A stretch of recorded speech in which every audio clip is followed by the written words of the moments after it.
back to Higher Intelligence. I'm JC Bonilla, and today I am going solo. Not a guest this week, just me. I have 3 stories and something that I've been wanting to do for quite some time. That's why I'm solo.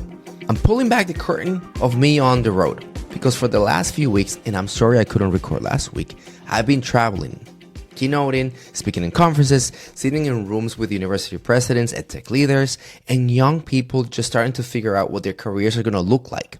So this episode is about what I've been hearing, what I've been saying, that feels relevant to everyone in this show. The second half is mostly going to be that. But the first one, as usual, the news. And today, we have 3 exciting stories. For story number 1, I like to take us back to Anthropic. Something that they've been building yet again, but they did not release. Internally, they're calling Cloud Mythos. Cloud Mythos. It's a 10 trillion parameter model. Can you imagine 10 trillion parameters? I mean, it's just insane. That's the first one on this scale. And it's incredibly good. In terms of benchmarks, think about it scoring 83.1 on something that's called the Cyber Gym, whereas the prior best model that it had was at 66. That's an incredible incremental jump. That's a category difference. Of course, not only is good, it's so good that they're not releasing, at least not broadly. Why? Because the speculation, because the idea that it's so incredibly nuanced that it's maybe doing things that we're not prepared to do. How did they find out that this is the situation? They have their own internal safety protocol. It's called the ASL4. And the software testing trigger this safety testing model. This comes from Anthropic's responsible scaling policy, some of the things that they're known for, and it means that the profile and the capabilities of the model poses a level of risk that requires extraordinary controls before deploying. So Anthropic built their own stop signs, and guess what? They stopped. Think about what this means. This is the same company that launched Computer Use 3 weeks ago. This is the same company that has been shipping nonstop. This is the company that gave us Claude OS, and I did a whole section of it. This is a company that gave us MCP for the entire industry. But for this one, they put it on the vault. This is my take, everybody. I keep on coming back to this. What does it mean for the past 2 years to be debating about what is AI safety? And are we overblowing this? This aspect of generative intelligence, and can we attain it? When do we start putting benchmarks, guardrails, and other restrictions to it? Well, whether the warnings are theater or not, what I think is important is that this company has arguably the best model that has existed, and is telling us straight in our face that they're not going to release it, that they have some internal protocols that it says this needs to be released. This needs not to be released.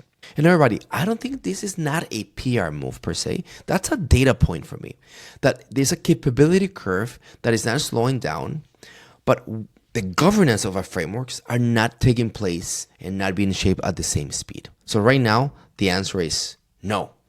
Models ahead, capabilities and governance below.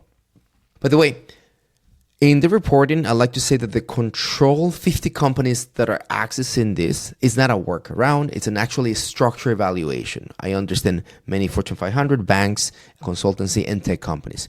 Anthropic is watching and wanting these partners to watch how Cloud Mythos behaves in real enterprise environments with real data, real workflows, and specifically real edge cases before they make it a protocol. And that's actually the right move, right? But because what we are starting to know is that the frontier models are so ahead of us that we need to understand how they will behave in the public eye, okay? So the institutions that needs to plan for this, us, higher educations, are basically expecting a version that may be ready. We don't want that. For my second story, I'd like to stay here within Anthropic as well. April 16th, we had the release of Claude Opus 4.7. Again, another incredible release, but this one came out to us. And the reason why I want to report is that this model is the agent model. What do I mean with that? Think about a 1 billion token context window with 128,000 maximum tokens of output. So an incredible intake and incredible outtake. High resolution for image. It can do 3.7 megapixels. And it's basically the first time any of the Claude models has done this in existence. Now, this is the important thing on this model. For those of you who experimented with Claude models, specifically agentic workflows. $10 later, $7 later, $100 later, you see that there's a budget that gets executed, and multiple dollars later, your models become very, very expensive. This model is different. You know why? Because it has a feature that is called a task budget. Claude gets a rough estimate of how many tokens will target this full agentic workflow, thinking about the calls, thinking about the outputs, thinking about the results. That's not a performance trick. That's actually a model that knows and senses the cost and knows how to scope itself before the work has started. This is a meaningful improvement in how reasoning and complex tool-dependent workflows are being shaped. Second thing to report, that this is coming at the same cost of Opus 4.6. This is Anthropic saying we're building agent models and it's ready and we're not changing it just for it. At the same time, by the way, and the same day, there's another drop from Anthropic, just very quickly commenting on it, that, and OpenAI did the same thing, by the way. This is called a cyber-focused AI model, specifically designed to fix software vulnerabilities. In other words, both companies right now enter the AI cyberspace simultaneously, and a competitive surface continues to expand. So what does this mean to me? For everyone building on Claude Stack, keep in mind, and this is something that is very important for us at Element, Opus 4.7 matters. The task budget feature is one that I find the most interesting, or the big takeaway for me here is the task budget. Why? Because when we model, we understand the shape that it has and how much it impacts our credit cards. And that's what basically closes the gap between an impressive demo and institutional deployment, right? Understand the predictability of running it. Also think about what it means to have an agent that now can hold the entire student life cycle of a conversation as a data point, and then carrying that out in its agentic workflows. That really changes the architecture of how we think about student experience and how we make them agentic. All right, now let's pivot from safety to competition. And this is about the race changing shape. Also, I'm very excited to tell you that in the third story, I'm not talking about Claude. I'm not talking about Anthropic. I'm not talking about OpenAI. I'm actually talking about Meta. I don't talk about Meta often, so it's exciting to have a conversation about Meta. Meta launched MuseSpark. This is their first frontier AI model that we know coming from the Meta Superintelligence Labs. Two important data points here. First, Meta is not known for frontier models that are commercial. They're known for their open source models. At the same time, the Meta Superintelligence Labs, it's the newest investment that not only 9 months ago, Zuckerberg hired Alexander Wang, the former CEO of Scale AI. This is the company that basically has done the training for most of the frontier labs. With the opportunity, he's all the infrastructure in the world that we have, probably the best, one of the best computes, and let's come and build and put Meta in the map. So the Meta Superintelligence Labs has done this. A native multi-model, that means vision, reasoning, tool use, multi-orchestration, and it demolished the benchmarks in health. This means that it has 3 times better than Claude, than Gemini, than OpenAI, as it relates to healthcare output. The model was trained and curated alongside thousands of physicians. This is not a product then. This is actually a research commitment to our health.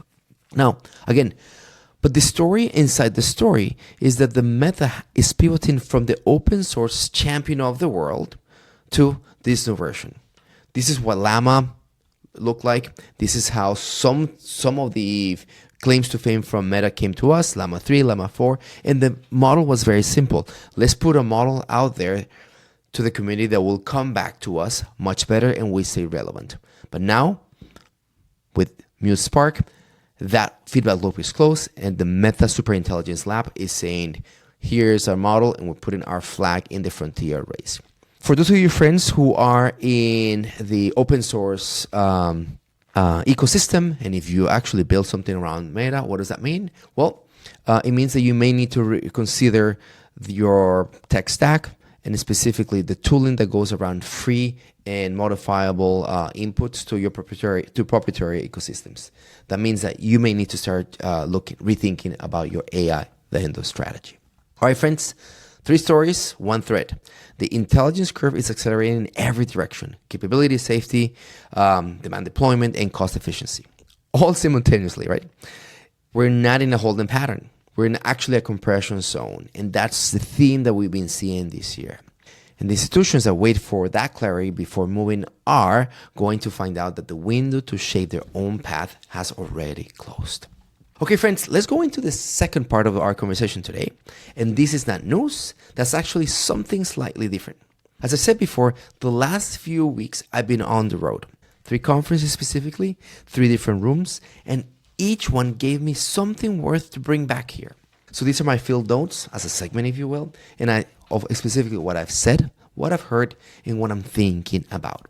Now, for the first room, the first conversation, think about something that is next generation or for the next generation, something honest and warm. This happens to be in Boise, Idaho, for the Future Hispanic Leaders of America conference. I had the opportunity to keynote for students just entering higher education, the 16, 17-year-old incredible souls, and what a wonderful opportunity.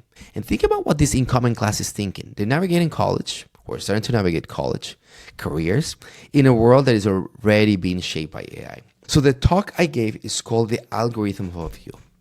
The Algorithm of You. And it started with something I generally believe. Nobody follows a straight line.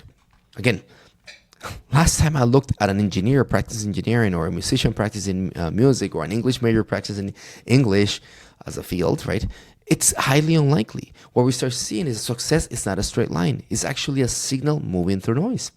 One of the opportunities that I had in this conversation, and for those of you who obviously you can tell in my accent, right? I grew up as an immigrant chasing the American dream through academics. And then I was in New York, post 9/11, and that totally changed my landscape. Of course, it changed the frequency in which my career was running on. And the noise, specifically post 9/11, thinking about what I was going to do with a career in engineering and semiconductors when there were no jobs, well, the noise almost won. But the signal was still there. And the key point here is that a well-designed algorithm does not break. It updates. Every detour, every setback, that's not a failure in the algorithm. That is the algorithm working as it should. The point that I wanted the students to walk away with, right, is that the AI today is another reshaping, another reconfiguration, another frequency in which your algorithm needs to run. Think about all the options, all the programs, all the paths. Everyone in your family has a different opinion. Even every recruiter has a new framework. The endless scroll of what you should be looking, it's not the problem. And with the AI accelerating everything, and how your career should be, should you even have a career, should you go to school or not, that's just basically the noise getting louder. The most radical thing, as I told everybody that they can think about and can do in this world, is to basically think about the complexity in your world and simplify the objective. Get a seat on the table, even in the room, even when the room is not designed for you. I use some examples on how the Anthropic labor market is being shaping, and this is a really important conversation that we're going to have here, because I don't want young people to start walking into a field afraid. The data shows that a redefined productivity is ahead, and a new set of opportunities will also come to us. AI is not erasing the future. Let me say that again. AI is not erasing the future for these students. It is rewriting the terms. And the students who understand that early, who learn to decode the signal in their own lives and move with steady forward motion on the basics, get a seat on the table, even when the room is not designed for you, as I said before, those are the students who are going to matter. So, to close this conversation, you don't need a perfect plan. What you need is a direction and the discipline to keep moving, and the algorithm adjust. So let's just do it. All right. That's my first conversation, and please let me know in your comments if you're thinking about careers, you're thinking about how this is shaping you and your family, and let me know how you feel about it, and there's data points you'd like to share. For my second conversation, my second stop actually is a room full with presidents and leaders, a bigger stakes, bigger framework. This happens to be at the American Association of Community Colleges in Seattle, Washington. Here, leaders who make institutional decisions at the AAC annual conference, where policy, strategy, and the future of America communities is discussed. I had the opportunity to lead multiple sessions, but this is basically the summary. I led something around the state of AI. And the frame that I use is very simple. The AI that everyone probably thinks about is the AI of 2023 and 2024, AI of talkers. But today, the AI is the AI of doers. And that's a shift that matters. It's a shift where everything changes on campus. A chatbot answers questions, but an agent completes workflows. Those are not the same thing. One is just software. The other was actual work. So think about AI as talkers, right? Conversational, answer generating, single turn, whereas AI is doers. Context hungry, skill equipped, rule following, workflow completing, self-supervising, and of course dynamic. I walked these leaders and presidents through what an actual AI agent is, as context hungry, as where context is super important, and libraries, and specifically through the lens of skills, which is the codification or workflow that allows the agents to reproduce work in a controllable environment with goals and rules. This was an important conversation because it allows us to understand the agentic workflow as self-monitoring, multi-orchestration, dynamic, with plans, adapting, and scaling in intelligence.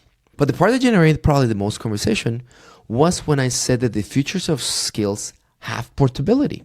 What does that mean? If an agent and the skill that it produces, now if I am a student, I can come and say, I bring my own skills that I've created for my agents. Where do I plug them in? Think about what this means. A student or user coming and saying, where do I put in my skills? And how can I actually have my skill and my agents interact with yours? Custom GPTs were locked inside ChatGPT, but skills can be portable, should be portable, human readable with markdown folders. You build them once and use them across tools. Maybe not proprietary format, maybe vendor locked in, maybe not. But anyone can read them, anyone can edit them, and you can maintain this skill with no engineering requirement. Think about what this means for a community college. Think about what it means for any higher education. Right now, every AI tool that you build locks your logic inside that platform. You may have AI in your campuses through chatbots, and you may have agentic AI through very sophisticated tools like Element. But your workflows, your prompts, your institutional knowledge is trapped inside that software, and it cannot be exported. This emerging model that I propose, specifically as skills being portable, means institutions can own their AI logic, or the students will do that as well, in a way that you own your own data. That is not a technical detail. That's an institutional sovereignty on the question. And the presidents in the room understood that exactly what it meant. All right, friends. My last conversation, my last visit took me to San Diego. This was at the ASU GSV Summit. This is a big stage where we always get the opportunity to basically showcase the state of AI with other EdTech practitioners. This is 3 days, again, where AI, the art of AI and EdTech converge. There's multiple investors, there's founders, presidents, policymakers, an incredible room where the future of education gets debated and also funded. I had the opportunity to have multi-conversations, meetings, and also speak in a panel where the work of AI, and specifically agentic AI and Element, gets showcased. One of the things I want to bring here is the pattern that I've been seeing in our 300 and almost 400 client practice. And it's a pattern that I see across our institutions, as I said. And this is that schools have data. They have good intentions with that data. But what they don't have is the ability to come and use the signals, act on the signals that the data has at the pace that the students need. Let me say that again. Our partners, and the pattern that I'm seeing, is that the institutions have the data, but they don't have enough staff to action, detect, decode the signals, and action them at the pace that the students need. And this is, my friends, where agents thrive. An agent does not have that constraint, the one of pace or the resources. Think about it. When a first-generation software stops logging into a portal and misses a financial aid deadline, an agent notices in real time, reaches out in a personalized way, and routes them to the right human. And if that conversation gets complex, which it will be because it's a deadline, we're academic institutions, we tend to have that complexity. Well, at that moment, the personalization scale kicks in, and that is someone that gets caught and helped as opposed to someone gets missed. That's the difference between a retained student versus a student who leaves or churns. And I don't want to also to stop on enrollment, right? I have the opportunity to look at outcomes across multiple students. We spoke about the student life cycle and again, how agents can maintain the presence, whether it's checking in 6 months or throughout the entire student life cycle, nudging alumni, back with micro-credentials and role changes. The loop never ends. And you're not just improving enrollment, you're also building longitudinal relationships in the institution, and that matters. The frame I use for this conversation and for my days in San Diego is that agents compress the time between signals and action to near zero. Every outcome improvement downstream is really just faster and more consistent in response, where the signals, that's the bread and butter of AI. It's what they're here, and we only need to act on them. So the question is, will AI replace advisors? Actually, that's the wrong framing. The question is, will your advisors will be empowered by AI? And I can say the same thing about recruiters, teachers. They're not teaching. They're not advising. They're not recruiting. We're spending most time on the adjacent task of what does it mean to be teaching? What does it mean to be recruiting? So think about the recruiter. Spends more time putting together the event than the actual recruitment session itself. Think of the advisor. Spends more time bringing the student for a meeting than actually advising. So the question is, will your advisor, recruiter, or teacher be empowered by AI, or would they be left by it? And the leadership choice is not a technology, but an outcome for the students. So honestly, the thing that keeps me up at night right now is not the technology. It's actually the delta, the cultural delta between the practice of AI and where the technology is at. So my friends, to conclude what I experienced at ASU GSV, agentic workflows are here, and they give us the opportunity to come and scale the practices, the jobs that we have on campuses. Because at the end of the day, what's at stake is an outcome that impacts the life of the student. And the last thing that I spoke about during my conversations in San Diego with EdTech leaders, with founders, with higher education and academics, it's that there's a ton of AI that is failing. And the value of the proof of concept being small, starting with an idea, a problem that is practical and expensive. And we go at it, we fix it, and we actually scale from it. And the momentum is where it grows. It's where it's at. So pick your signal, run it for 30 days, come back with a number, and do it all over again. All right, friends, that's the episode today. And the news cycle that is moving faster than most organizations can absorb. I understand that. And also the rooms that I had the opportunity to be at. The through line for me, the algorithm adjusts. Whether you're a first-generation student finding your path, a community college president rethinking your institutional operating model, or an edtech company trying to build the right thing for the right reasons, the signal is here. The question is, how fast can you reduce the signal and act on it? I'm JC Bonilla, and this is Higher Intelligence. We'll see you next week.